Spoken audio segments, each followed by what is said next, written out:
الحمد لله نحمده ونستعينه ونستغفره ونؤمن به ونتوكل عليه ونعوذ بالله من شرور أنفسنا ومن سيئات أعمالنا من يهده الله فلا مضل له ومن يضلل فلا هادي له وأشهد أن لا إله إلا الله وأشهد أن محمدا عبده ورسوله أرسله بالحق بشيرا ونصيرا وداعيا إلى الله بإذنه وسراجا منيرا أما بعد قال الله تبارك وتعالى في القرآن المجيد والفرقان الحميد يا أيها الذين آمنوا اتقوا الله يا أيها الذين آمنوا اتقوا الله حق تقاته ولا تموتن إلا وأنتم مسلمون وقال الله تبارك وتعالى يا أيها الناس اتقوا ربكم الذي خلقكم من نفس واحدة وخلق منها زوجها وبث منهما رجالا كثيرا ونساء واتقوا الله الذي تساءلون به والأرحام إن الله كان عليكم رقيبا وقال الله تبارك وتعالى يا أيها الذين آمنوا اتقوا الله وقولوا قولا سديدا يصلح لكم أعمالكم ويغفر لكم ذنوبكم ومن يطع الله ورسوله فقد فاز فوزا عظيما وقال الله تبارك وتعالى حتى إذا أتوا على ذات النمل قالت نملة يا أيها النمل ادخلوا مساكنكم لا يحطمنكم سليمان وجنوده وهم لا يشعرون ربي زدني علما ربي يسر ولا تعسر وتمم بالخير رب اشرح لي صدري ويسر لي أمري واحلل عقدة من لساني يفقهوا قولي. حاضرین جمعہ، تمام تعریفیں کبریائی بڑائی صرف اللہ وحدہ لا شریک کے لیے ہی لائق اور زیبا ہے. درود و سلام نازل ہو تمام انبیاء پر، تمام رسولوں پر، خصوصاً احمد مصطفیٰ محمد مصطفیٰ صلی اللہ علیہ وسلم پر. آج میں نے خطبہ مسنونہ کے بعد قرآن مجید سورۃ النمل کی چند آیتیں تلاوت کی ہیں. سب سے پہلی بات یہ جان لیجئے، اللہ رب الجلال پیارے محمد صلی اللہ علیہ وسلم پر ایک کتاب اتاری قرآن مجید ہے. دنیا میں سب سے زیادہ پڑھے جانے والی جو کتاب ہے وہ قرآن مجید ہے. قرآن مجید کی ایک ایک آیت میں ہماری بھلائی ہے، ہمارے بھلائی کا ساز و سامان ہے، دنیاوی بھلائی بھی اور اخروی بھلائی بھی. یہاں تک کہ اگر انسان قرآن مجید کا ایک حرف بھی پڑھ دیتا ہے اس میں اس کو ثواب ہے. پیارے رسول صلی اللہ علیہ وسلم کی حدیث آپ نے سنی ہوگی بارہا، اگر کوئی انسان صرف الف لام میم پڑھ دیتا ہے اسے 30 نیکیاں مل جاتی ہیں.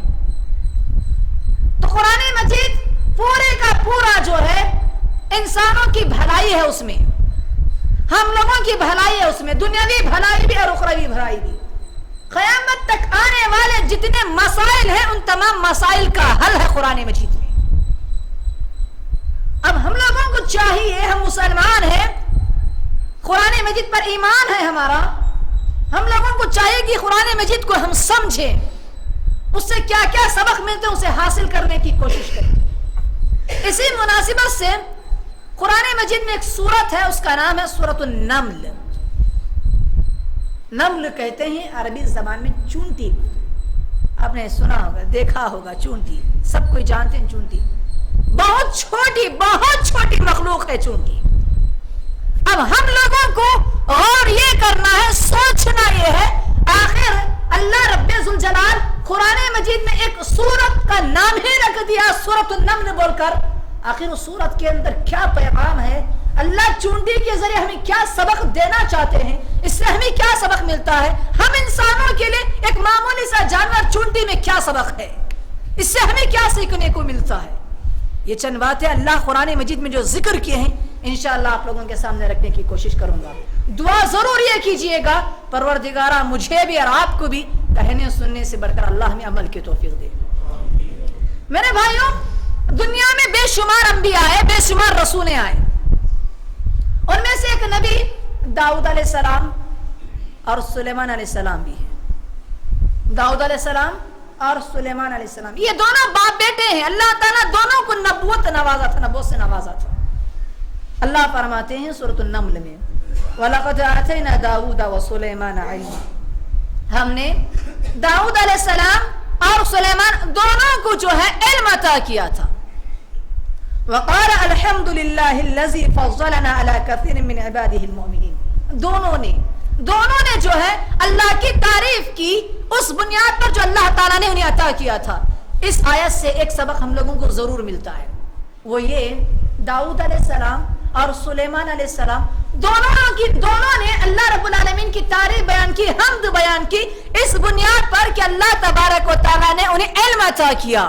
میرے بھائیوں، پیارے رسول صلی اللہ علیہ وسلم کی ایک حدیث ہے، اللہ تعالیٰ کو خوشی ہوتی ہے جب بندہ اللہ کا فضل کھائے تو اللہ کی حمد بیان کرے، اللہ کا کچھ پیے تو اللہ کا فضل، اللہ کی حمد بیان کرے۔ تو اس طریقے سے اگر اللہ تبارک و تعالیٰ کی کوئی بھی نعمت ہم لوگوں کو حاصل ہوتی ہے، ہمیں چاہیے کہ سب سے پہلے ہم اللہ کی تعریف بیان کریں۔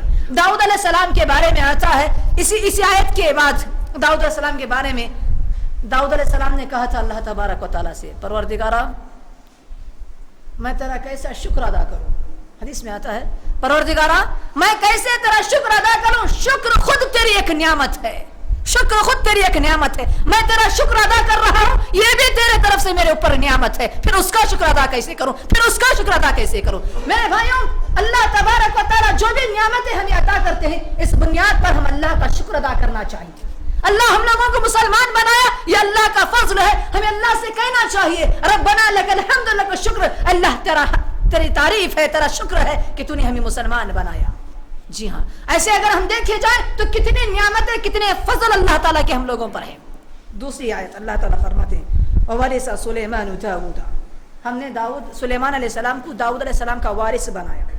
وَقَالَ يَا أَيُّهَا النَّاسُ عُلِّمْنَا مَنطِقَ الطَّيْرِ وَأُوتِينَا مِنْ كُلِّ شَيْءٍ، داؤد علیہ السلام نے کہا لوگوں اللہ تعالیٰ نے ہمیں جو ہے پرندوں کی بولی سکھائی ہے، یہ اللہ تبارک و تعالیٰ کا فضل ہے، یہ اللہ تبارک و تعالیٰ کی نعمت ہے جو اللہ تعالیٰ نے داؤد علیہ السلام کو عطا کی تھی۔ داؤد علیہ السلام پرندوں کی بولی سمجھتے تھے، پرندوں سے بات کرتے تھے۔ جی ہاں، اور آگے چلیے اللہ تعالیٰ کیا فرماتے ہیں وَأُوتِينَا مِن كُلِّ شَيْءٍ إِنَّ هَذَا لَهُوَ الْفَضْلُ الْمُبِينُ، اور اللہ تعالیٰ نے ہمیں ہر طرح کی نعمت عطا کی، یعنی داؤد علیہ السلام کو۔ ان هذا، بے شک یہ چیز جو ہے واضح نشانی ہے، واضح فضل ہے جو اللہ تعالیٰ نے انہیں عطا کیا تھا۔ اس کے بعد سنیے گا وحشر لسلیمان جنوده من الجن والانس، سلیمان علیہ السلام کو اللہ تعالیٰ بہت بڑی دولت، بہت بڑی سلطنت، بہت بڑی بادشاہت عطا کیا تھا۔ اللہ تبارک و تعالیٰ اتنی بڑی بادشاہت عطا کیا تھا، ہواؤں کو اگر سلیمان علیہ السلام کہتے اللہ کے حکم سے کہ چلے جاؤ، جس جگہ سے آئے ہو اس جگہ سے چلے جاؤ، ہوائیں چل جاتی، کیونکہ اللہ تبارک و تعالیٰ نے سلیمان علیہ السلام کو ہواؤں پر اقتدار دیا تھا۔ بڑے بڑے جنات پر اللہ تبارک و تعالیٰ نے سلیمان علیہ السلام کو بادشاہت عطا کی تھی۔ اللہ فرماتے ہیں ایک مرتبہ سلیمان علیہ السلام اپنے پورے لشکر کو جمع کیے، وحشر لسلیمان جنوده من الجن والانس والطیر، فرماتے ہیں اللہ رب ذوالجلال سورہ نمل کی آیت نمبر 17 میں ایک مرتبہ سلیمان علیہ السلام جو ہے اپنے پورے لشکر کو جمع کیے۔ غور سے سنیے گا، اس میں ہمارے لیے کیا عبرتیں ہیں۔ پورے لشکر کو جمع کیے، انسانوں میں سے، جنوں میں سے اور پرندوں میں سے، سب لشکر کو جمع کیے۔ والطیر، فهم یوزعون سب کے سب شامل تھی. حتی اذا اتوا علی وادی النمل قالت نملۃ یا ایھا النمل ادخلوا مساکنکم. فرماتے ہیں اللہ رب الجلال سورہ نمل کی آیت نمبر 18 میں کہ جب پورا لشکر جمع ہو گیا، انسان تھے، جنات تھے، پرندے تھے، پورے جانور تھے، سب کے سب جو ہے سلیمان علیہ السلام کے لشکر میں نکلے. جب پورا لشکر نکلا، راستے میں چونٹیوں کی ایک بل تھی، چونٹیوں کا ایک گھر تھا جہاں پر بے شمار چونٹیاں رہتی ہیں. ایک چونٹی کھڑی ہو گئی، قالت نملۃ، ایک چونٹی کھڑی ہو کر کہنے لگی یا ایھا النمل، یا ایھا النمل، اے چونٹیوں، ادخلوا مساکنکم، اپنے گھروں میں گھس جاؤ، اپنے بلوں میں چلی جاؤ. کیوں؟ لا یحطمنکم سلیمان وجنودہ وہم لا یشعرون. کہیں انجانے میں، جان بوجھ کر نہیں، کہیں انجانے میں سلیمان اور ان کا لشکر تمہیں روند نہ دے. یہاں تک پہلے ہم اس آیت کو سمجھیں. میرے بھائیوں، چونٹی کا جسم کتنا بڑا ہوتا ہے، چونٹی کا دماغ کتنا بڑا ہوتا ہے، چونٹی کا دل کتنا بڑا ہوتا ہے. ایک معمولی سا چھوٹا سا جانور، چھوٹے دل والا، چھوٹے جسم والا، چھوٹے دماغ والا، اپنی امت، اپنی قوم، اپنے معاشرے کی فکر دیکھیے. دنیاوی معاملات میں ایک چھوٹی سی جانور اپنی قوم کی فکر کر رہی ہے اور فوراً کھڑے ہو کر پکار رہی ہے، دیکھو سلیمان اور ان کا لشکر آ رہا ہے، اگر وہ سیدھے آ جائے تم باہر ہی رہو، ممکن ہے کہ تم روند جاؤ، تمہارا خاتمہ ہو جائے. فوراً اپنے بلوں کے اندر چلی جاؤ، اپنی جانوں کی حفاظت کرو، اپنی جانوں کی حفاظت کرو. اب اس آیت سے ہمیں کیا سبق ملتا ہے؟ دیکھیں، ہم انسان ہیں، کتنے بڑے انسان ہیں ہم، کتنا بڑا جسم ہے ہمارا، کتنا بڑا دل ہے ہمارا، کتنا بڑا دماغ ہے ہمارا. کبھی ہم نے تھوڑی دیر کے لیے سوچا ہے آج دنیا میں کتنے انسان ایسے ہیں جو گناہوں میں ملوث ہیں، کتنے انسان ایسے ہیں جو شرک میں ڈوبے ہوئے ہیں، کتنے انسان ایسے ہیں دنیا نہیں جہنم جانے والے ہیں، جہنم کے گڑھے کی طرف آگے بڑھ رہے ہیں. کبھی ہم نے سوچا انہیں بچائیں گے، انہیں روکیں گے، انہیں سمجھائیں گے؟ کبھی ہم نے سوچا؟ اس ناحیے سے دیکھا جائے، اس ناحیے سے دیکھا جائے، چونٹی کا دل ہمارے سے کہیں زیادہ بڑا ہے. اس کے اندر اس کے معاشرے کی فکر ہے، اس کی قوم کی فکر ہے. ہم دیکھ رہے ہیں، ہم اپنے آنکھوں سے دیکھ رہے ہیں کہ لوگ جو شرک میں ڈوبے ہوئے ہیں، گناہوں میں ڈوبے ہوئے ہیں. ہم روکنے کی فکر نہیں کرتے ہیں، ہم ان لوگوں کے بارے میں سوچتے نہیں، ہم اپنے معاشرے کی فکر نہیں کرتے. اپنے معاشرے تو دور کی بات ہے، ہم میں سے کتنے مسلمان ایسے ہیں، کتنے بھائی ہم ایسے ہیں جو اپنے گھروں میں جو برائیاں ہو رہی ہوں، کتنے مسلمان بھائی ایسے ہیں جن کے بھائی نماز نہیں پڑھتے، ہم روکتے نہیں، ہم کہتے نہیں بھائی جو تم کر رہے ہو وہ غلط ہے، بھائی جو تم کر رہے ہو یہ غلط ہے. ہم کبھی روکتے نہیں، ہم اپنے آنکھوں سے دیکھتے ہیں. دیکھو چونٹی کو، اس سے سبق حاصل کرو. اللہ نے قرآن مجید میں اس واقعے کو ذکر کیوں کیا؟ اسی لیے ذکر کیا تاکہ ہم سبق حاصل کریں، ہم امت محمدیہ کو کچھ سبق مل جائے، ہم سدھر جائیں. اس لیے میرے بھائیوں، فتبسم ضاحکا من قولها، سلیمان علیہ السلام اس کے اس بات سے ہنس دیے، فوراً کہا ربی اوزعنی ان اشکر نعمتک التی انعمت علی، پروردگارا جو تو نعمت مجھ پر دیا ہے اس نعمت کا شکر ادا کرنے کا موقع دے مجھے. جی ہاں، اور وہ جو تو نے میرے والدین پر عطا کیا ہے، وَأَنْ أَعْمَلَ صَالِحًا تَرْضَىٰ، اور مجھے ایسی توفیق دے کہ میں ایسے عمل کروں جو تجھے خوش کر دے. وَأَدْخِلْنِي بِرَحْمَتِكَ فِي عِبَادِكَ الصَّالِحِينَ. سلیمان علیہ السلام دعا کرتے ہیں، ایک نبی ہوتے ہوئے دعا کرتے ہیں، پروردگارا مجھے اپنے نیک بندوں میں شامل کر لے، پروردگارا مجھے اپنے ایک نیک بندوں میں شامل کر دے. یہاں پر ہمیں سبق یہ ملتا ہے میرے بھائیوں، آدمی کتنی بڑی داڑھی کیوں نہ رکھ لے، آدمی کتنا بڑا نمازی کیوں نہ ہو جائے، اپنے آپ کو یہ نہیں سمجھنا چاہیے میں بڑا نیک بن گیا، مجھے کسی کی ضرورت نہیں. دیکھو ایک نبی ہوتے ہوئے اللہ سے یہ دعا کر رہے ہیں، پروردگارا مجھے اپنے نیک بندوں میں داخل کرنا، اپنے نیک بندوں میں مجھے داخل کر لینا، یعنی مجھے نیک بنا دینا.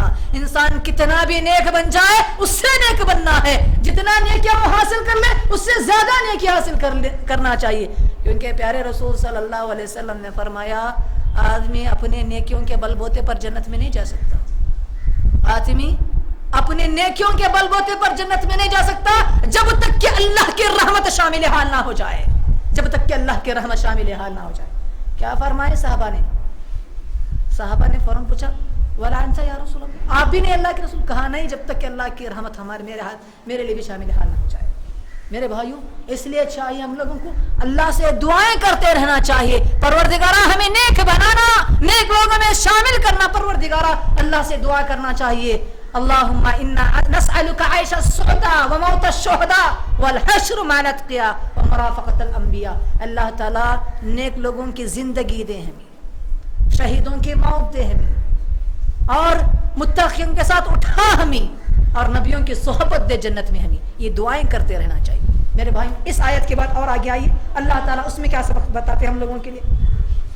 وَتَفَقَدَ الطَّيْرُ, اس لشکر میں جب وہاں سے سلیمان علیہ السلام گزرے, ایک پرندے کو گم پائے, ایک پرندہ نظر نہیں آیا.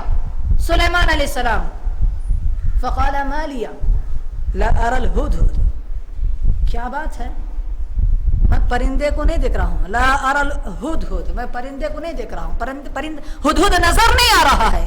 کیا بات ہے, اس سے کیا سبق ملتا ہے؟ دیکھو سلیمان علیہ السلام اپنے لشکر کے امیر ہیں, کتنا بڑا لشکر, جنات بھی ہیں, انسان بھی ہیں, جانور بھی ہیں, پرندے بھی ہیں.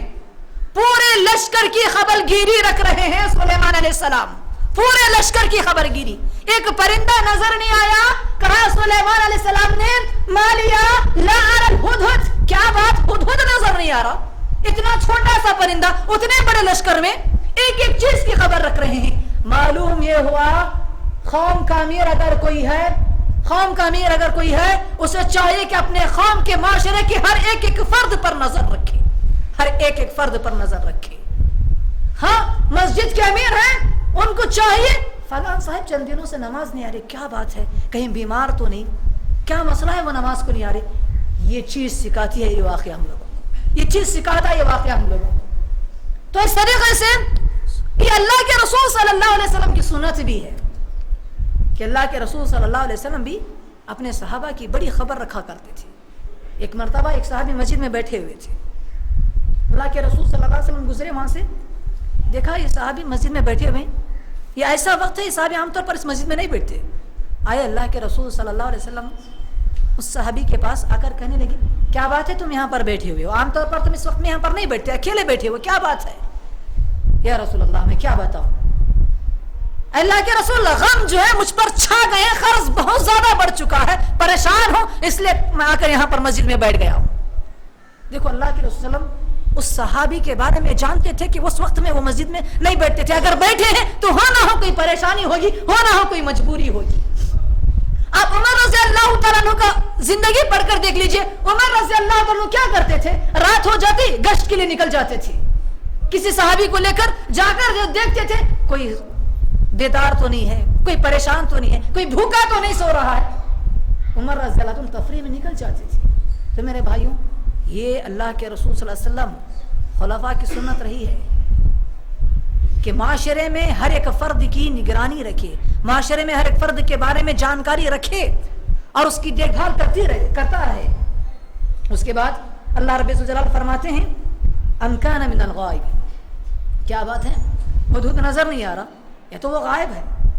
لأعذبنه عذابا شديدا او لأذبحنه او لياتين بسلطان مبين. کہا سلیمان علیہ السلام اگر وہ آئے گا میں اسے ذبح کر دوں گا, کیوں, بغیر اجازت کے گیا ہے. معلوم کیا ہوا, اگر آپ کسی کے انڈر میں ہیں, کسی کی نگرانی میں ہیں, آپ اجازت لے کر جائیے, اجازت لے کر جائیے.